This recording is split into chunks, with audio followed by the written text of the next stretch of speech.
Hello, welcome to the Reframing Mindset podcast. We are clear my head of the thoughts that are preventing clarity, practice my speech, among other things. Episodes range from informative knowledge to funny stories about my experiences, and in the future, maybe include interviews. So subscribe and enjoy. Episodes drop every other day.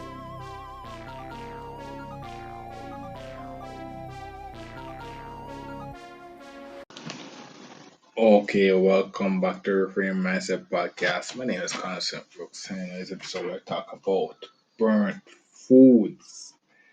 Because one of the things is that as I said, just like in my Things Take Time episode, one day, you'll be looking at all, looking at all my cookings or stuff like that, and be like, oh my god, or my family will look at all my cooking, like, oh my god, you're such a great cook and stuff, but to become a great cook, you have to be an amateur, and what you have to go through is having burnt food. Sometimes you're gonna be cooking food and then boom, you forgot something, and then as you blink, as you move away from the kitchen and come back, you see the food burnt.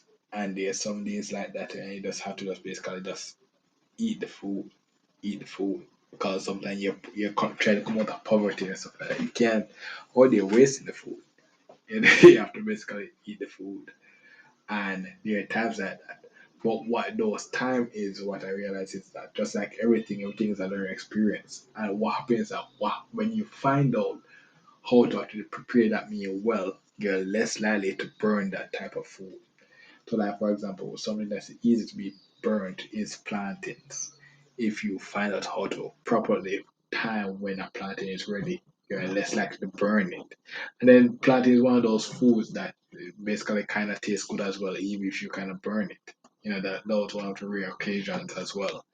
So it's like, you know, in the cooking journey as well, you have to actually start from the bottom, and you have to be able to actually those time when it's not prepared as well. You have to, cause back when I was in university and stuff, when I was cooking, one of the thing was sometimes the rice when I cook was filled with water. Was not what the amount of what I put in did not bring out that dry but moist rice that I usually cook buy from restaurants or see other people cook, because I did not learn how to cook then. Did not really know how to cook. I was using the basic knowledge that my mother gave me before going to university and applying that. But what happens that now the longer you stay through life, the more you have time to actually practice these skills, and then eventually boom, I get it. And then what happens that I found recipes online or from other people that know how to do it better, and then boom, you see me pro chefing. And it's like, oh, because those years of burning food and stuff like that, I learned from the mistakes. That's something as well. Like episode, don't learn things that vacuum. Learn from your mistake as well. You reference to episode. Learn from your mistakes as well, and those things can basically prepare lessen your chance for those stuff. So this episode is you know one of those home chronicles as well, in the second year, but in the home ownership. But as well, it's been a lifetime. It's been a lifetime journey with burn food, and it's not something I'm going to ever get away from. But acknowledge it now, make it maybe work towards be having that less likely in the future. You never know. That's basically for this episode. It's something that you will be facing. That's the reason why I made this episode. It's something that you'll be facing. So if you actually know about it, you actually can work towards preventing it in the near future as well. That's basically, especially when you're going to university. If you actually learn about to cook from early, which I did not,